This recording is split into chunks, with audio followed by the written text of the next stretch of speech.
children. Come along, please. If you can do this, you'll be... Thank you.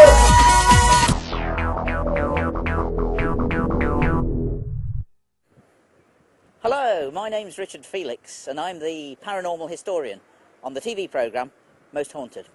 Over the past 15 years, I've been wandering the country, searching for ghosts, and I thought it was about time that we created a series telling the story of the fascinating cities and capitals of this country. Number one had to be York. With nearly 2,000 years of bloody history, York has to be one of the most haunted cities, not only in Great Britain, but possibly in Europe. Originally a Roman town called Iberacum, then Saxon. The Vikings came and called it Jorvik, and the Normans gave it its final name, York. With murders, executions, hanging, drawing and quarterings, beheadings, hangings, pressings to death, battles and sieges. No wonder this city claims to be the ghost capital of England, with over 140 rumoured sightings of ghosts within the walled city itself. So why not settle back, turn down the lights, and join me as I take you on a haunted tour of York, ghost capital of England. Sue, you're the site supervisor here at Clifford's Tower. Why is it called Clifford's Tower? Well, two versions really. The de Clifford family were the hereditary constables of the castle, and they looked after it on behalf of the king. Also, Roger de Clifford, who was a black sheep of the family, was killed at the Battle of Boroughbridge, and they brought his body here and hung it in chains from the castle as a deterrent to other rebels. From this actual building? From this actual building, yes. Wow. How long was he up there, do you know? I think until he disintegrated. Oh my goodness. Now, 1190, particularly nasty incident, riots, anti-Jewish riots here in York. Yeah. But of course it wasn't a stone No, tower it was a wooden tower at the time, yes. Yeah, because this is actually all that's left, of course, of quite an extensive castle, yes. Yes. Mm. Made of wood, yes. Originally. This would have been the castle keep. It was, on the hill. Yep. But it was only made of wood in 1190 when nasty things happened. Yes.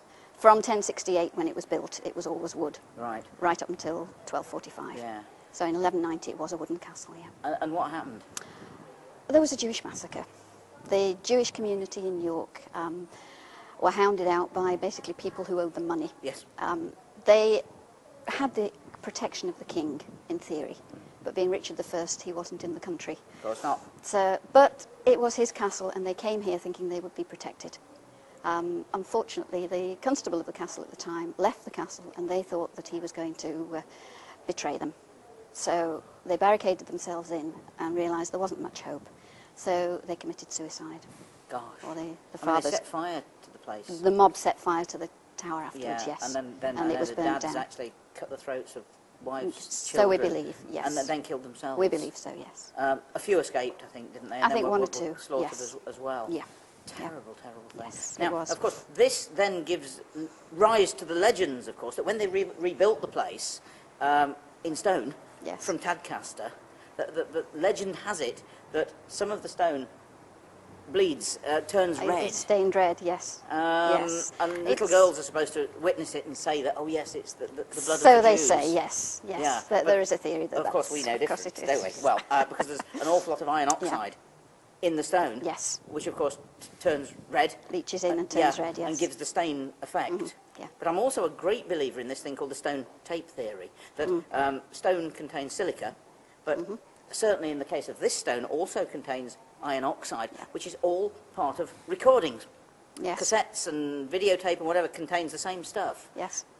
And I believe that's why past events, tragic and traumatic events, are, for want of a better word, replayed from the fabric of the building. Yes. It's a recording, Recorded. like pressing the replay button of a video player. But I mean, is it haunted? It is, yes. Really? Oh, yes, very much so. Yes. You've seen anything? We've seen shadows, but mostly we hear things. Footsteps. Occasionally banging doors. But yes, we do hear quite a bit. Really? And I know you were telling me earlier because I have something to admit in a minute, that you've actually had problems with the chapel. Yes, And a yes. guy actually... He was in with his dog, and we heard the dog barking, and it wouldn't stop. And he came back down, quite sort of shaken really, and said his dog, the minute they got in the chapel, he made straight for the far corner and barked, as if there was something there, which there wasn't. But just out of curiosity, he pointed his camera, took a picture, and he came down and showed me, and on the picture was a mist in the corner. You which saw that picture? I saw the picture. He didn't see a mist while he was up there, but it had come out on his picture. That's amazing. But you have had psychic researchers here. We have, Mediums yes. have come here. Yeah. And you've actually got photographs We of have, yes. orbs, yes. mists, Orbs. similar to what the gentleman A saw. lot of mist, yes. So there's no doubt, well, there's no doubt in our mind that it is a most definitely... That there is something there, yes. Yeah, and it's haunted. And now to admit something, because this is our second take of this, because we did an interview with you earlier. You were telling me that you had serious problems with your computer. We couldn't sign the forms at the time because everything was going haywire, as it always does. Electrical things do tend to go very strange, Yeah. yes. You mentioned to us about batteries being drained all the time, and we finished the interview, we left you in peace, we went back to the Golden Fleece, and the only bit of footage that hasn't worked, and we've been filming for 2 days, was our interview here. And we had a strange sort of static noise on it. Mm-hmm. But absolutely no reason whatsoever. Yeah. So we've had to come all the way back. Thank goodness you were still here. And so this is take 2 of The Ghosts of Clifford Tower. So I don't know, but I'm ever so glad you were still here. Thanks ever so much for the interview. That's a pleasure. We'll see what happens with this one. I'm standing on the Eye of York. Behind me here, the Assize Courts. Over here, Clifford's Tower. And then when I go all the way round, York Prison. Now, the Castle Museum. If you can just imagine the scene here, after 1802, when the new drop was erected here for the first time. This is the gallows with a platform and a trapdoor. Before those days, all the felons were taken to Knavesmuir. York had its own Tyburn. This is where they used to hang them after standing them on the back of a cart. They paraded them through the streets of York first, through Micklegate, and then all the way to where the racecourse is now. So, from 1802, there would be thousands of York people standing here to watch the poor unfortunate people kicking, writhing, choking and vomiting, taking anything up to a quarter of an hour to die of slow strangulation here. The biggest execution ever. 14 men, 14 Luddites, hanged in threes on the new drop. Inside here, the condemned cell, where Dick Turpin spent his last night. And they tell me that the area around here, and of course, the Castle Museum, is very haunted.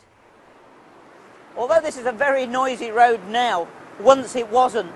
Behind me is Micklegate Bar. This was the only way into York. This is where all of royalty and everyone came in. But even more important, this is where all the heads from people killed in battle or those executed here at York were all displayed on the top of Micklegate Bar. I have with me a list of some of the heads that used to be there. We're talking of Sir Henry Percy, Sir William Plumpton, Henry Lord Scrope, Richard Duke of York, Lord Clifford, the Earl of Devon and the Earl of Northumberland. Also James Mayne and William Connolly after the Battle of Culloden in 1746. If anywhere should be haunted, this place should be, and I promise you, it is. David, you're the gatekeeper here at Micklegate Bar. Right. Tell me something, what does that entail? Well, at the moment it entails being the custodian, if you like, of the small museum here, which is open to the public and gives them an opportunity to come into York's main gateway, York's royal entrance, where the kings and queens of England always enter, and where they display the heads of those who upset them. So we get the best of all worlds here, the good and the bad. Wow. So in other words, because York in medieval times was the second city. It was indeed. And so heads, body parts, people that hang, drawn and quartered or beheaded, their heads were sent to all parts of the country. But as the second city, I presume you got We more... got our more fair than- share, and of course if they had a connection with the north, then we would definitely... Yes, because this was the capital of the north as well. And they'd literally be stuck on a pole and displayed on the gate for everyone coming in and out Stuck to on a see. pole like our friend here, Richard Duke of York, displayed right above the gateway, so as you came into the city you'd see the heads approaching you, and you'd think twice about causing any trouble or taking up Yeah, arms against done them. as a deterrent, I presume. But it certainly stopped them. I Stopped should, them dead in their I tracks. should think quite it frankly. probably did.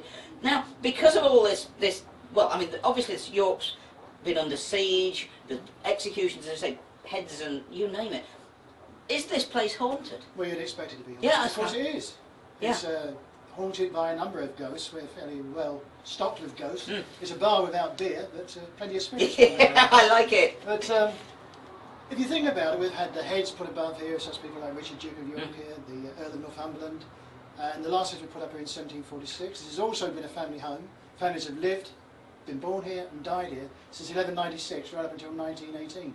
So obviously you'd expect to have a few ghosts wandering around. So in other words, the custodian, the people living here, running the bar, if you like, the heads would be brought to them and say, by the way, expect we're bringing... Heads were brought in, yeah, they would have, and if you think about it, when families were living here, they'd have to be brought in through their living quarters to be put up on top of the roof. My goodness. In 1572, there was an argument as to who was going to pay for the pickling and carving of the heads.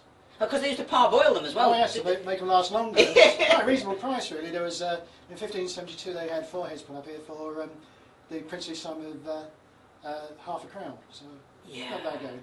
And of course the problem you've got is the reason that they used to remove heads, hang, drawer and quarter, was because people believed that if they weren't buried whole, or weren't buried at all... With the head and 2 major bones of the body, then they're going to be in torment for the rest of eternity. So it was Purgatory, a double whammy. hellfire, Yeah, hell and damnation. the lot. So that's probably why you're haunted. It could As be. well. I think but I've not yet. I've honestly not seen anybody with their head tucked underneath their No, arm. I'd it'll like to come, see that. it'll come. It'll come. But we do have a number of ghostly happenings here. And Mm. the little girl here standing here, Sarah Sarah. Brocklebank, Yes. is the gatekeeper's daughter. She lived here back in 1797, and she haunts the building. Oh right. But she didn't commit treason or anything No. like that. But she did do something rather silly. On her birthday, she played a childish game. She took her father's keys. Her father, Thomas, was a gatekeeper. She took his keys and hid them for her brothers and sisters to find. Yes. She was so good at the game, not only could they not find the keys, neither could she. So her father lost his job, family were thrown into the street, and she spent the rest of her life searching for the keys, never found them. Then on her 72nd birthday, it came back to where the keys were. She couldn't get in here to recover them, went to tell the Lord Mayor of York, was so excited. When he asked her, where did you find, have you found the keys after all these years? She couldn't answer, all she could do was nod. And as she nodded, all the cares and woe fell away, and there, look at them, was a young girl again, just like when she first lost her keys. Beautiful sight, open. And the Lord Mayor said to her, Sarah, where did you hide the keys after all these years? She said, I hid the keys, and she died of a heart attack. The excitement was too much. They never found the keys. Wow. And they say, and various people have come in here and had long conversations with her. Oh really? Yeah, we have a medium comes in on a quite regular basis that speaks to her. A bit off-putting when somebody's having a better conversation with somebody who's been dead for a couple of Too hundred right. years. And they're having Oh, that's amazing. Now you also have a shaggy dog story, We don't do. you?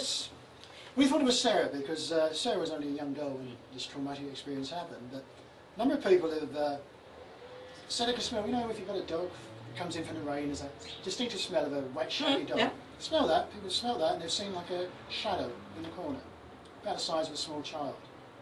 And we didn't think much about it. We thought it might be Sarah. But a little while ago, somebody came in here whose grandfather was the last policeman here, the last person to live here. Yeah. And they gave us some photographs, and amongst the photographs was a picture of his 2 daughters, and in between them, almost as tall as they were, was a big shaggy dog. So that's our shaggy dog story. That lived here. It lives here for 2006. And he's still here. Still here, which is surprising because the signs on the wall say no, No dogs dogs, allowed. I know. That is amazing. So, tell me, I mean, number one, I didn't know that there was a museum inside Micklegate Bar that you can come in and visit. Can indeed. But to be honest with you, if you're coming to York, you're on a history tour, you're coming looking for ghosts or anything, and this is the first place you come to as you come into York, surely this is the place you need to visit Place it first. should be. But there's a lot of things in York to see, and there's a lot of competition. But Oh, yeah. we make people welcome here, and who knows, they might see I guess they might even go photograph. Oh, you We've had can. people take photographs. Things go wrong. Electrical equipment quite often goes wrong here. We've had sound broadcasts which haven't quite worked out. Yeah. We had somebody came in who I told the story about the shaggy dog to, and mother and daughter, and they didn't believe the story. They went up the stairs there, and a little while later I heard a scream. They came running down again. and they've been panning with the camcorder, and the daughter said, I can smell that wet shaggy dog. Oh. And the mother said, so can I. At that very moment, there was like all interference on the screen. And they rushed downstairs, and when they played it back, the camcorder was working fine until they reckoned they could smell the shaggy dog. Wow. So who knows? There's a poltergeist in this room that throws things around. Yeah. We had the lights upstairs, had a nasty habit of being turned on. I pay the electricity bill. So you can imagine, when I go out, I make certain the light is good. And all the lights are on pull cords. And the one on the top floor, I know when I've left at night that that light is out. But when I come in the morning, the top light is on, and the cord is all tangled up and on a window ledge. So I've got to lift up, lean up to Yeah. it. So there are things happening here. Very haunted place. Very haunted. David, that's fantastic. Thank you very much indeed. You're welcome. Thanks. There are many ghost stories to do with Micklegate, but behind me here, Holy Trinity Church. There's 2 ghosts here, one of them authenticated by no less than the Reverend Baring Gould, who wrote the words to Onward Christian Soldiers. Now, this ghost is very tragic. It's a young lady who wanders both in the churchyard and in the church. They believe she's searching for her daughter. In medieval times, the lady's husband was killed in a tragic accident, and her daughter died during the plague of 1349. Now, it was customary in those days to bury plague victims on the other side of the wall outside York in a plague pit. When the young lady died, she was obviously buried here with her husband, but they believe that her wraith is still wandering the church and the churchyard, looking for the daughter, which of course isn't buried with them. There's also inside the church a lady seen wandering around the church in a black dress. No one knows who she is or why she's there, but she's seen on frequent occasions.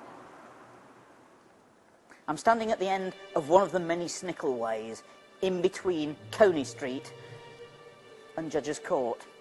There's a ghost here, of course, one of the most prolific ghosts here in York, seen since early Victorian times and even seen by people on ghost walks.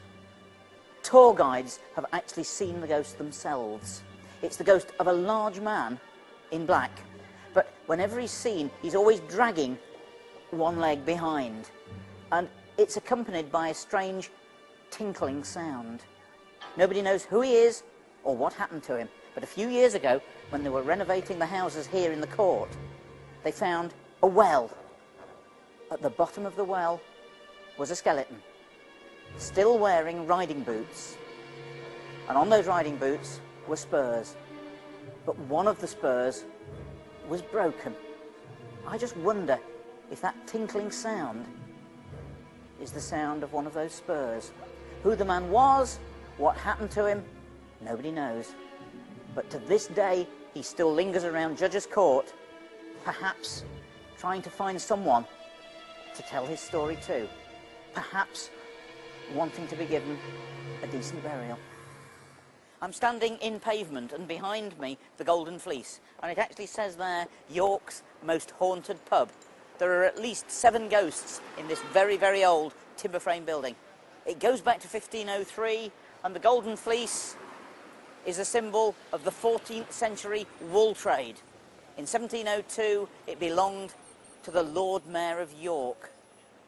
I'm booked in there for 3 nights while we do this DVD. I'm a bit frightened because all of the bedrooms are haunted. So why not come inside and join me in the Golden Fleece? And I'm now entering probably the most haunted pub in the whole of York. This place was built in 1503 and for many years was owned by the Lord Mayor of York and Lady Peckett. She haunts the building along with many other ghosts. This room here, the top bar, is haunted by the ghost of a little boy. He's said to be about 9 years of age, and it's believed that he was actually run over by a horse-drawn coach in Victorian times. Not only is he seen in here, but people also feel him. They reckon that the boy was possibly a pickpocket, and people frequently standing at the bar, customers, visitors, people filming in here, feel little hands going into their pockets. And I have to say that when I was here last, I actually put my hand on my wallet in my back pocket. I actually felt someone going in my pocket to remove my wallet. And I have to say that it happened to other members of the crew on that night as well. This isn't the only haunted bar, and there's a much bigger bar at the bottom where other ghostly happenings occur as well. So I'll take you down there, I think. And now down to the bottom bar, much bigger bar down here. This is where you get fed if you're staying here as well. And all sorts of ghostly goings on in here. Glasses move of their own accord, temperature drops. There's a fella been seen wandering around in here known as Robert, and he's frequently sensed sitting in the corner of the bar, staring at the wall. People at first don't think it's a ghost, they just think there's an old guy sitting there. And they look again, and he's vanished. Also, an ex-landlord hanged himself behind the bar in this very room. And they tell me that above the false ceiling, somewhere here, is the original hook that he actually tied the rope, stood on a stool, kicked the stool away, and died of slow strangulation. And just a very quick trip into the cellars, but I have to say that they're not really haunted. Everyone expects that, oh, the cellar is going to be the most haunted place, but not really. But I have to say that it was here, on these very stairs, I was coming down when I felt the little hands go into my back pocket. And also another member of the crew, something went into his pocket and actually opened his penknife.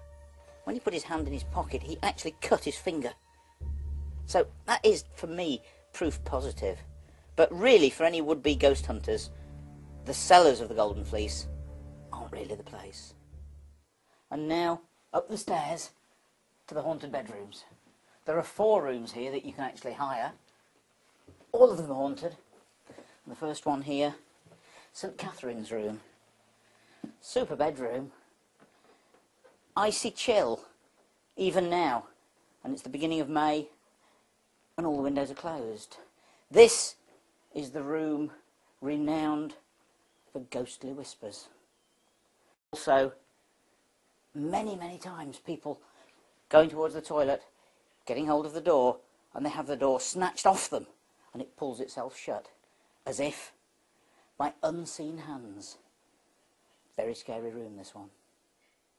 I'm in Lady Pecket's room. She was the wife of the Lord Mayor of York in 1702. This room has still got its original plaster ceiling, going back to the late 1600s. And this room is haunted by Lady Pecket. No one knows why. She wanders around the whole of the pub, but is seen on most occasions here, often standing at the foot of the bed. Perhaps she just haunts the place because she loved it so much. As far as we know, there was no tragedy involved in her death. But there was certainly tragedy involved in the death of a young Canadian airman during the Second World War. He was stationed near York and was living here at the Golden Fleece. No one knows quite what happened to him, but there's 2 stories. Number 1, that he came home very drunk and fell out of the bedroom window and broke his neck. And the other story is that he was having serious marital problems and he actually attached a rope somehow to the window pane or the window frame and hanged himself out of the window. But whichever, his ghost as well haunts this room and haunts the pub. But he hasn't been seen for quite a while. And a few years ago, a lady from California came here, stayed for a few days, and when she went home, she wrote a letter back here to the Golden Fleece saying that the ghost of the airman had followed her back to California. Perhaps he preferred the warmer climes of America than the cold of York. And last, but by no means least, the Minster Suite. This is the best room in the house. I've got this room, and it's haunted. Footsteps are often heard coming up the stairs to this room, and people think, oh, someone's coming up. No one ever does. Taps turn themselves on, and here, in the master bedroom, people in bed get this strange sensation that the bed is actually lifting. If there is a spirit with us now that would like to communicate, tell us why you're still here. We may be able to help you. Whatever reason you're here, if there is a spirit with us in this room now, will you please move the glass? Will you move the glass towards the word yes if you're here with us now? If there's a spirit with us, please move the glass. Would you please take the glass back to the centre of the table each time? I know I'm asking a lot of you, but there's plenty of energy here. Use our energy. That's what we're here for. That's what we want you to do. Thank you, thank you, thank you. I need to ask another question of you now, and I'm not being rude. Can you spell? Please tell me if you can spell, yes or no. I'm not being rude to you. I just know that many, many years ago, a lot of people, through no fault of their own, couldn't spell. Please answer my question. Can you spell? Yes or no?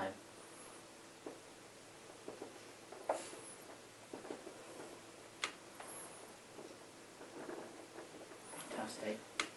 Thank you. Please remember, could you take the glass back? It's just easier for us if you take the glass back each time. Thank you. Thank you very much. Fantastic. You're wonderful. You're a great spirit. Thank you very much. Have you a message for someone around this table?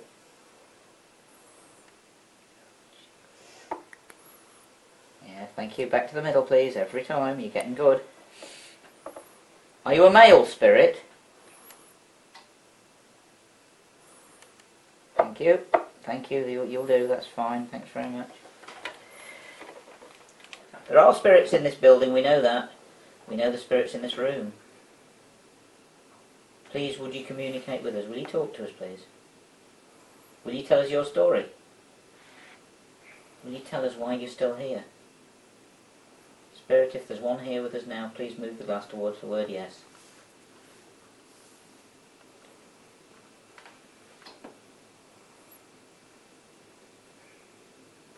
Well, that took you long enough. Thank you very much. It's weird how it's ticking, actually. Yeah. If there really is a spirit with us, which I think there probably is, can you do something quite spectacular for me? Can you tip the glass on its side? Can you actually make the glass fall over for us? If there really is a spirit with us now, that would be proof positive to us all that you're here. And then we could continue by talking to you. But would you tip the glass over for me, using our energy? Oh, you're crying. Come on. Oh, come along. You're doing so well. Come along, please. If you can do this, you'll be... Can you only spell in Latin? Thank you. Good lad. Thank you very much. I'd like to know how old you were when you died. Were you in your 20s? Were you in your 30s? Were you in your 40s? Were you in your 50s? Were you in your 60s?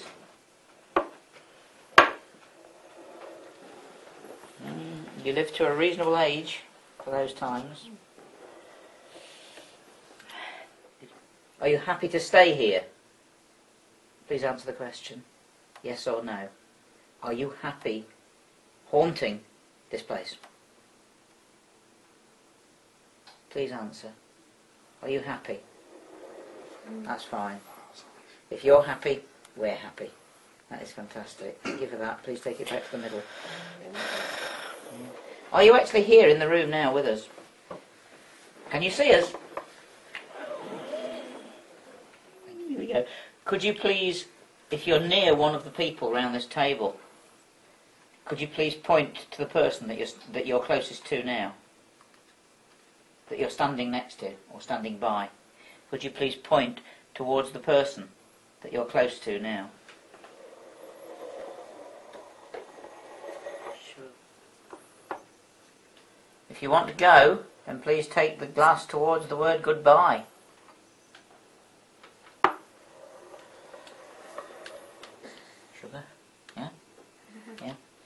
Okay, then we'll let you go.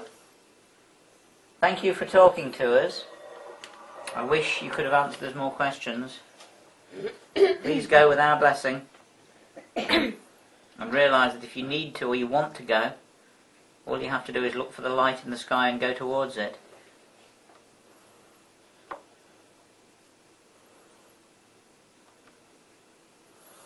everybody but one, take the hanger off again. So you leave yours on. Whoever, yeah, so just turned over. Right, now, I mean, Kevin, Leslie, it says here it's the most haunted pub in York. Is it really? Yeah, it is, yeah. I mean, how many Yeah, you no. got? Well, last game we've got seven ghosts. Blooming it. And nearly every room's haunted, isn't it? Yeah, we've had like people staying and something come back from every room. Yeah, when the they bars, the bedrooms, everything. Yeah. So, I mean, does it bother you? It doesn't bother me at all. To Really? be quite honest, they leave us alone. What about you, Leslie? Does it frighten you being here? I wouldn't say it frightens me, but sometimes I feel a little bit apprehensive. Yeah, I can imagine that. Yeah, but I mean, tell me something, because we were obviously here last night doing a sleepover, and not an awful lot happened to people, really. Yeah, a few orbs, bits and bobs. But what about this business with the key? Well, that's a bit of a mystery, isn't it? I mean, the key was in the doorway, in the lock, all evening. When we wanted to go into the room, the key had disappeared. Yeah. And then lo and behold, this morning, it's back in the lock again. Yeah, actually back in the lock. I mean, oh, I don't know. And what about this other business? These people that left that night? Oh yeah, they'd only been here about 3 hours. They'd been out in the afternoon doing the tourist thing. Yeah. Came back and had a shower. He sat on the bed and then just saw a candlestick moving. So that was it. They just went, basically. Didn't want the money back? Didn't want the Nothing money like back. that? Nothing. They just went. It was white as sheet. And left the building. And left the building. Amazing. Well, thanks ever so much, both of you. I'm going to let you go off because I know you're actually going off to another pub now. Yeah, yes. Is it haunted? Probably. Probably. Or are you going for the spirits behind the bar? Yeah. Yeah, that's more likely to know. Fantastic. Thanks ever so much. That was great. This is one of the many ginnels or snickleways of York. Little, narrow, interconnecting alleyways between the streets. This one leading from pavement to Lady Peckett's yard. Not the sort of place that you want to be alone at night. Not for fear of thieves or vagabonds, but for fear of the legendary bar guest. Harbingers of death. Larger than life, black, shaggy dogs with saucer eyes. Sometimes red, sometimes yellow. Usually seen at ancient monuments and trackways and on moorlands, seen all over the British Isles, known as Black Shuck in Suffolk, as Skriker in Lancashire, but here in Yorkshire, the bar guest. Only seen roaming the ginnels and snickleways of York. If you see one, you have problems. They're harbingers of death. And either you or a member of your family will die if you see one. So beware. They also have a taste for human flesh and blood. I'm standing in the tranquil little churchyard of Holy Trinity, tucked away just off Goodram Gate. On many, many occasions, especially during the summer, people that work in the shops and the offices around here use this lovely little graveyard to come in for a tranquil moment to eat their sandwiches. One day a young lady was sitting in here all alone, munching away at the sandwiches, and then she noticed that there was someone with her. There was a man walking very slowly through the graveyard. He seemed to be quite small. He seemed to be stooped over. And every now and then he would stop and bend even lower, as if looking into the ground and looking at some of the gravestones. She didn't think anything of it. She carried on eating her sandwiches. He went past her and disappeared. All of a sudden, she noticed that he was coming back towards her, and now, seeing him full on, she noticed that he wasn't stooped at all. He hadn't got a head. He came closer and closer to her, went past her, and disappeared. She was terrified. She left the graveyard and for quite a long time changed her habits, ate somewhere else. In 1572, Thomas Percy, the 7th Earl of Northumberland, who was leading a Catholic uprising in the north, wanting to overthrow Queen Elizabeth and put Mary Queen of Scots on the throne of England, was captured, brought here to York and beheaded. His head, with others, was displayed at the top of Micklegate Bar. After a couple of years, some Catholic gentlemen stole the head and brought it here to Holy Trinity Graveyard and buried it. And it's believed that the ghost that is seen wandering through this graveyard is no less than Thomas Percy, Earl of Northumberland. He's wandering around looking for his head until his body is reunited with his head. He will never be able to rest. I've just finished my cup of tea. I'm walking round the side of the Minster and I just noticed in front of me Treasurer's house. This is where I'm heading for. I'm extremely excited. It's 6 o'clock and I'm going to meet Harry Martindale, the guy that saw the 15 Roman soldiers come through the wall in 1953. My hero. I can't wait. I'm going. Harry, I can't believe I'm standing here in the cellar with you, because as I've said to you, I've been telling your story for 14 years on every ghost walk I do. Has it changed much down here?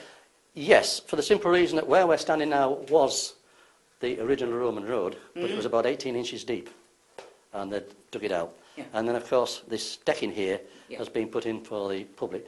And the other difference is, the most important part was that this ceiling is now entirely different. It was an arched ceiling, exactly like the ones there. Barrel vaulted. Yeah. This caused the trouble in the first place because I had no idea how many feet thick it was.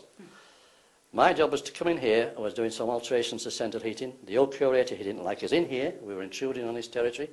And I wouldn't say it was nasty, but it wasn't helpful. Right.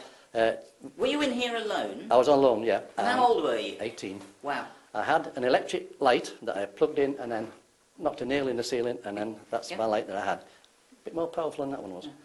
And no one had said a word to me whatsoever about anything in this cellar. No. I mean, you were here to do a job. I was here to do some head central heating. I had to knock a hole through the ceiling there for a pipe. And I borrowed the borrowed the ladder, put the base of the ladder on the Roman road, leant it against the wall, then started to knock through the ceiling. More or less where we are now. Oh yeah, exactly where. We're on the spot. Yeah, this right. is where, yeah.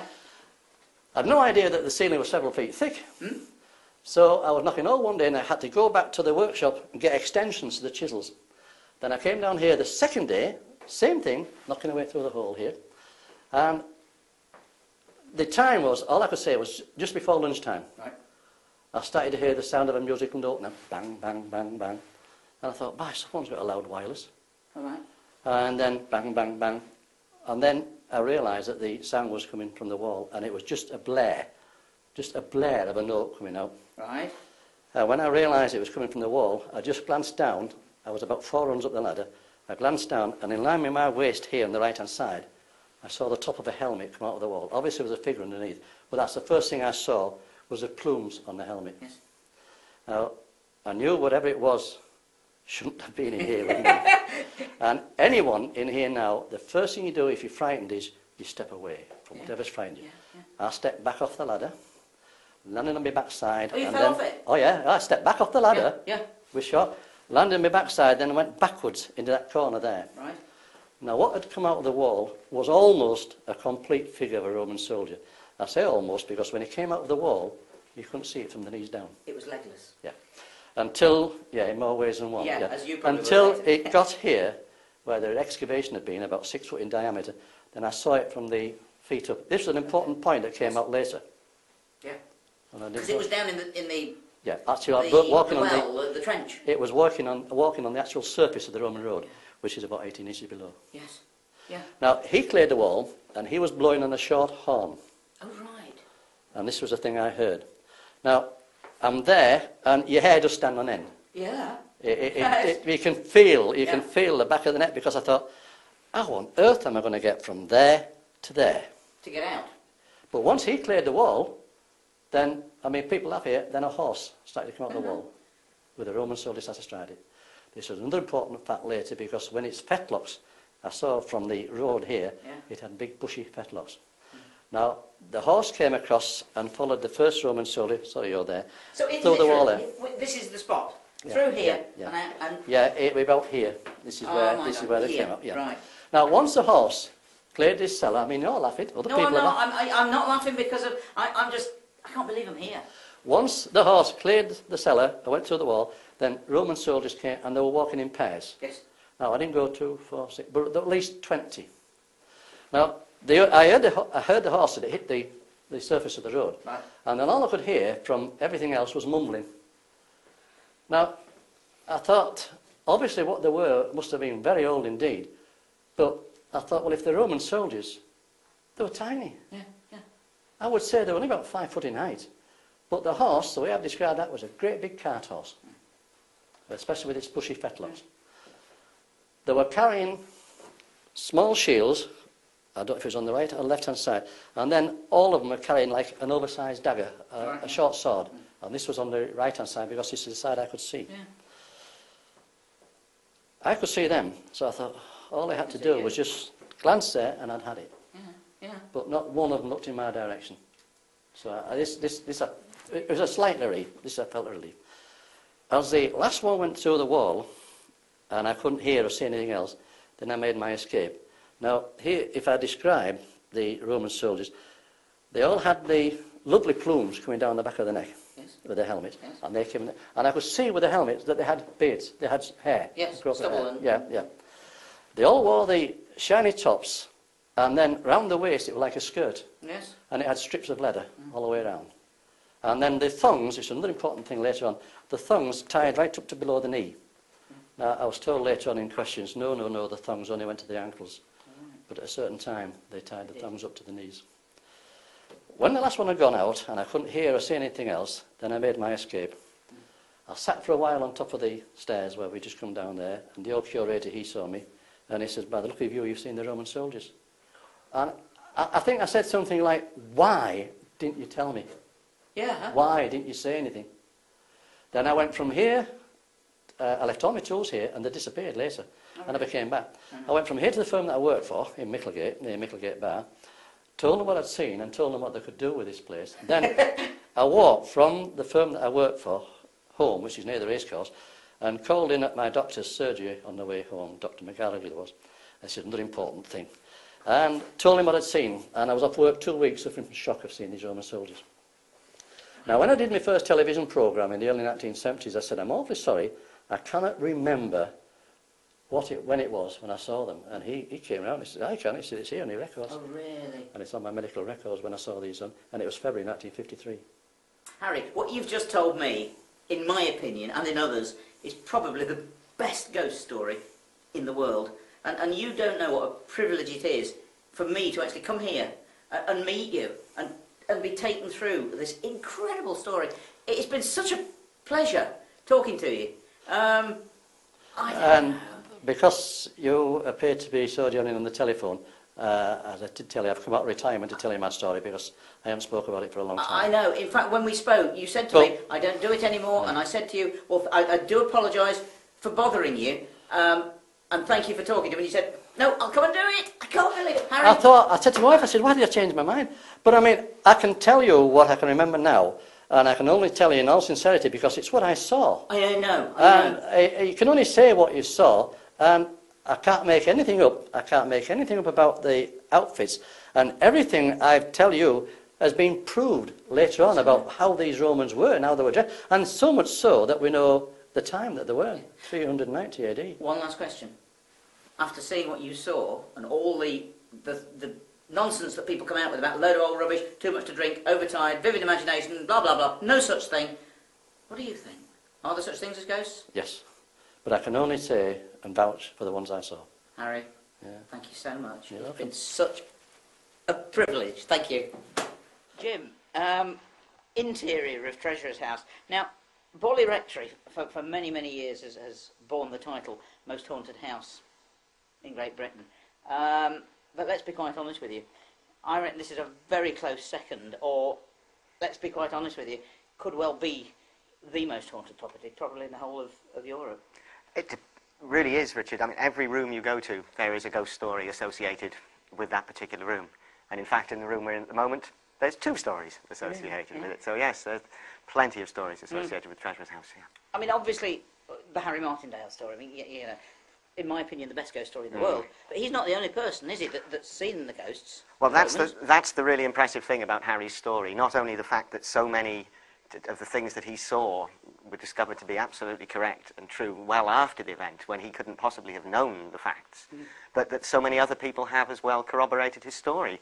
There was a visiting lady at a party held in about 1900 by the then owner of the house, Frank Green, Yes. who attempted to go and wander off and have a look around the house, and found her way down to the cellar barred by a Roman soldier who stood there, didn't say anything, but just very firmly refused her entry.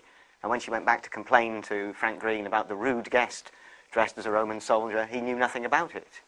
There was a visiting American professor in the 1930s who also saw the ghosts down there. As we know from Harry's story, when he came out of the cellar having just seen the ghosts, the first thing the curator said to him was, "You must have seen the ghosts." Yes. So he knew about them as well. And also 3 years later, in 1956, the then housekeeper for the National Trust, Joan Mawson, went down there on a February afternoon, same time of the year as Harry was working there, to check on the boiler, and she saw the Roman soldiers there as well. Joan didn't say anything about it because she was worried. She lived in the house with her small daughter, who was 7 at the time, and she didn't want to scare the daughter. And it was only some 20 years later, when Harry's story became public, that Joan mentioned that she'd seen them as well, to which the daughter promptly turned around and said, "Well, I didn't know anything about the Roman soldiers in the cellar, but I've heard the horn that Harry's mentioned. I've heard that many a time. It's woken me up in the middle of the night." And of course, that girl's bedroom was 4 stories above the cellar where Harry saw the Roman soldiers. Oh, my goodness. Now, you said something to me. You said there's two ghosts in here, in this room. One of our oldest ghosts, one of our newest ghosts. This is the tapestry room, and but the story dates back to the 19th century, early 19th century. At that time, Treasurer's House had been subdivided and subdivided and further subdivided, and there were lots and lots of different people living in the house. And there were one married couple who let to just this single room. Right. And I'm afraid he was a little bit interested in the ladies, and took up with another lady, and came back and announced one day that he was going to move out and move in with his new lady friend.